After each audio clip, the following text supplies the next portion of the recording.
সব সময় আমি এই রাস্তাটা থেকে ওই গাড়ির ওই পাশটাতে দেখতে পাচ্ছেন, ওই পাশ দিয়ে আমি আসা যাওয়া করি সাফনকে স্কুলে আনা নেওয়ার ক্ষেত্রে।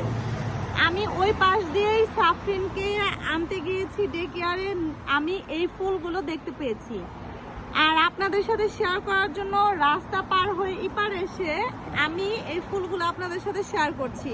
তো বন্ধুরা, এই দুপুরবেলা এই রোদ্দুর মিঠি মিঠি মিষ্টি মিষ্টি এবং কি মেঘলা আকাশে এত সুন্দর হট পিঙ্ক কালার এই ফুলগুলো দেখে আপনাদের কেমন লাগলো জানাতে কিন্তু একদমই ভুলবেন না। এই দেখেন তো কত সুন্দর, মাশাআল্লাহ।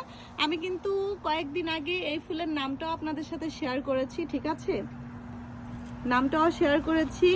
আর এই ফুলের কয়েক ধরনের কালার আছে। এটা হচ্ছে হট পিঙ্ক কালার, খুব সুন্দর তাই না? খুবই সুন্দর, মানে কি আর বলবো, ভিডিওতে কেমন দেখা যাচ্ছে জানি না, বাস্তবে অমায়িক, মানে জাস্ট অমায়িক, মানে খুবই সুন্দর মাশাআল্লাহ।